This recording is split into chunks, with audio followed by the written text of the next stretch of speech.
Oi, meu povo, tudo bem? Hoje eu vou relembrar a época que passava Contos da Meia-Noite, se eu não me engano, chamava o programa da cultura, e sempre tinha alguém contando um conto, então. E um que me marcou muito foi um do João do Rio, chama O Homem da Cabeça de Papelão. No Contos da Meia-Noite, se eu não me engano, quem declama é a Maria Luísa Mendonça, que é muito mais interessante do que eu, mas o texto é muito atual, apesar de ter sido escrito há tanto tempo. Eu vou ler de um livro que eu tenho do João do Rio, mas que é uma antologia organizada por Renato Cordeiro Gomes. Então vamos lá. No país que chamavam do Sol, apesar de chover às vezes semanas inteiras, vivia um homem de nome Antenor. Não era príncipe, nem deputado, nem rico, nem jornalista, absolutamente sem importância social.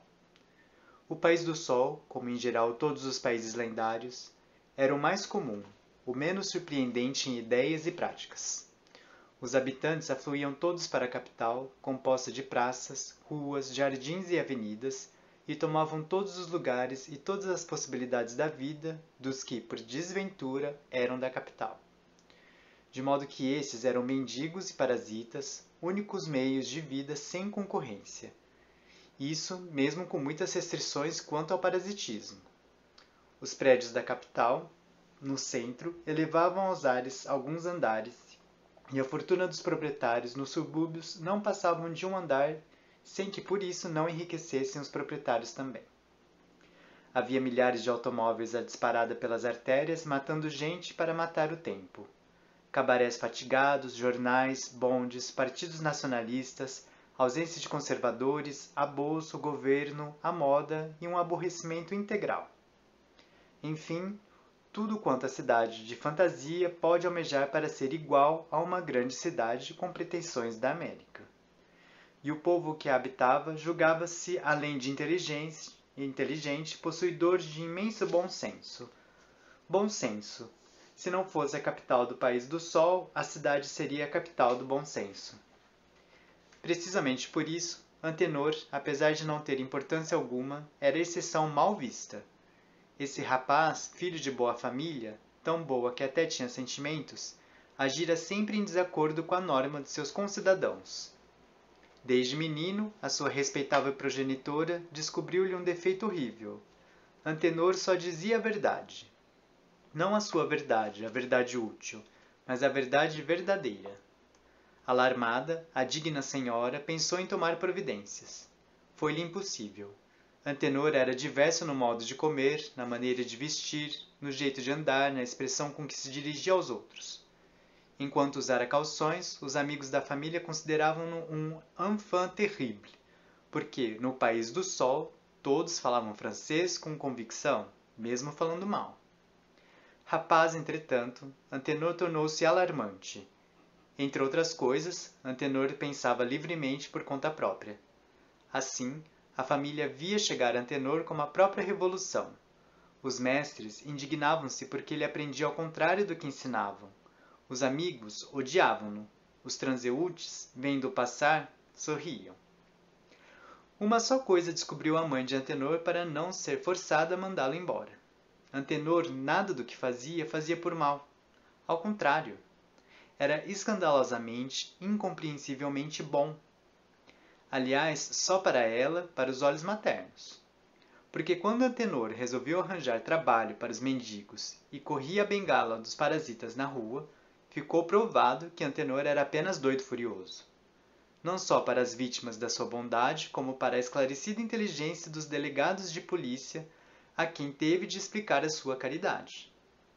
Com o fim de convencer Antenor de que devia seguir os trâmites legais de um jovem solar, isso é, ser bacharel e depois empregado público nacionalista, deixando a atividade da canalha estrangeira o resto. Os interesses congregados da família, em nome dos princípios, organizaram vários meetings como aqueles que se fazem na inexistente democracia americana para provar que a chave abre portas e a faca serve para cortar o que é nosso para nós e o que é dos outros também para nós. Antenor, diante da evidência, negou-se. Ouça, bradava o tio. Bacharel é o princípio de tudo. Não estude, pouco importa, mas seja bacharel. Bacharel, você tem tudo nas mãos. Ao lado de um político-chefe, sabendo lisonjear, é a ascensão.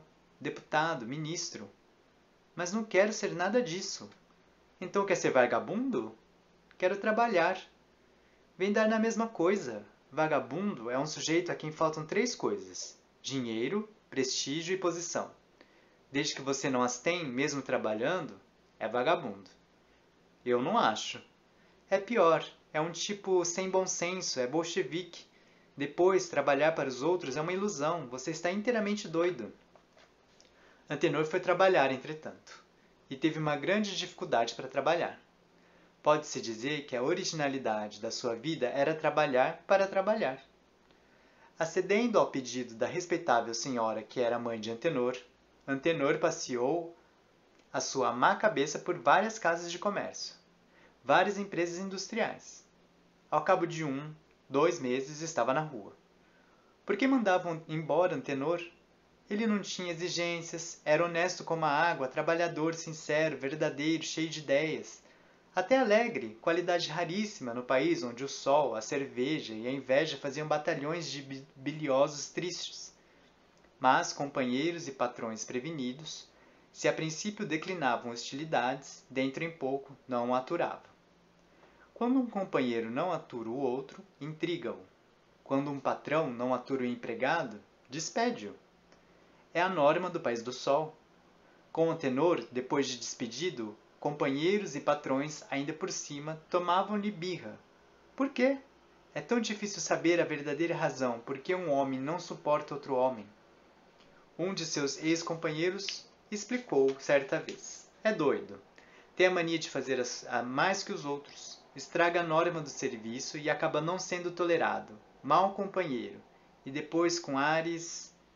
O patrão do último estabelecimento de que saíram, o rapaz, respondeu à mãe de Antenor. A perigosa mania de seu filho é pôr em prática ideias que julga próprias. Prejudica o Sr. Praxedes? Não, mas podia prejudicar. Sempre altera o bom senso. Depois, mesmo que seu filho fosse águia, quem manda na minha casa sou eu. No País do Sol, o comércio é uma maçonaria. Antenor, com fama de perigoso, insuportável, desobediente, anarquizador, não pôde em breve obter emprego algum. Os patrões que mais tinham lucrado com as suas ideias eram os que mais falavam. Os companheiros que mais o haviam aproveitado tinham-lhe raiva. E se Antenor sentia a triste experiência do erro econômico no trabalho sem a norma, a praxe, no convívio social compreendia o desastre da verdade. Não o tolerava. Era-lhe impossível ter amigos, por muito tempo, porque esses só o eram enquanto não o tinham explorado. Antenor ria. Antenor tinha saúde. Todas aquelas desditas eram para ele brincadeira. Estava convencido de estar com a razão de vencer. Mas a razão sua, sem interesse, chocava-se à razão dos outros, ou com interesses ou presa à sugestão dos alheios. Ele via os erros, as hipocrisias, as vaidades e dizia o que via. Ele ia fazer o bem, mas mostrava o que ia fazer. Como tolerar tal miserável?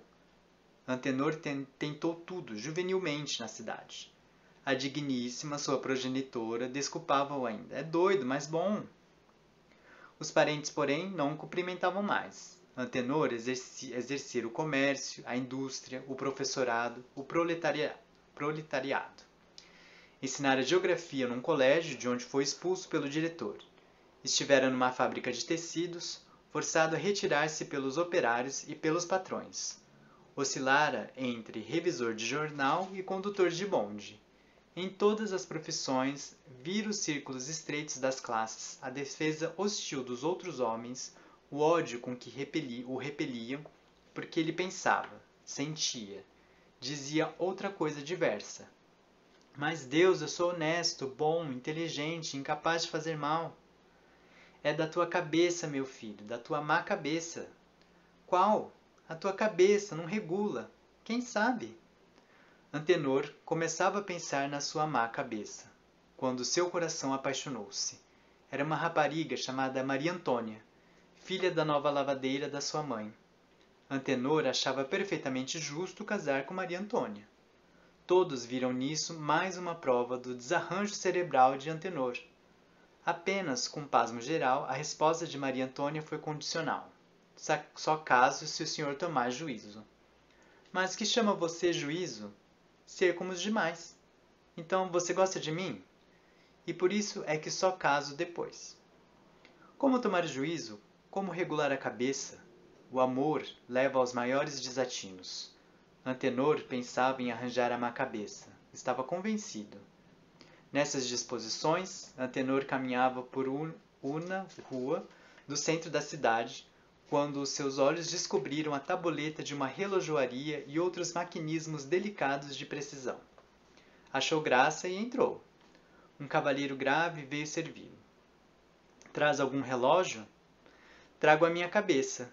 Ah, desarranjada? Dizem-no, pelo menos. Em todo caso, há tempo.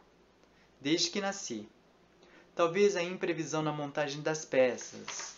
Não lhe posso dizer nada sem a observação de 30 dias e a desmontagem geral. As cabeças, como os relógios, para regular bem. Antenor atalhou.